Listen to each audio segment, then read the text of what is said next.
Hey, boys and girls. So, today for your technology tips, we have three things that we're going to be learning about.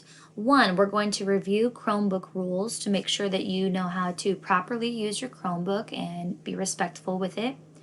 Two, you're going to learn how to use Google Read and Write, which is a helpful tool that will help you read text on your screen that maybe you don't know how to read.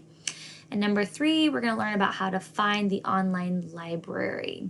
So let's get to our Chromebook rules that we learned about last week. Number one, you play games and use programs that your teacher tells you to use. So it's really important to remember your Chromebook is a learning tool. It's not for you to be downloading a bunch of games and playing on those.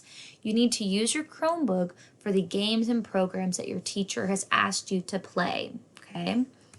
Next one, I walk with my computer so I do not fall down or drop it. So no running with your computer because we definitely don't want to break it since we're learning online.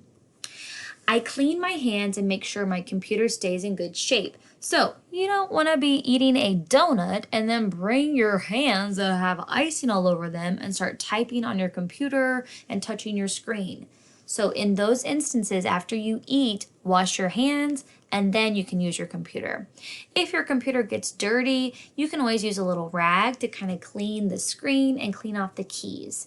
Make sure your computer is off if you want to clean your keyboard. I use two hands to hold, carry, and use my computer. Okay, so if you're holding your computer with one hand while you're walking, you could maybe drop it. So you want to make sure that you use two hands. I sit when using my Chromebook. So you should look just like this guy if you're going to be using your computer on the floor. If you are at a desk, make sure that your computer is just flat and that you are sitting while you're using it. Okay. I look at my own screen to focus on my own work. So if you have a sibling at home that's working on their online activities, you shouldn't be looking at their computer screen. You're looking at your own screen. And last but not least, charge your Chromebook each night. In fact, get your charger and find a safe place in your house where you can always plug it in each night and charge your Chromebook. That way, in the morning, when you're ready to start your schoolwork, your Chromebook is charged and ready to go.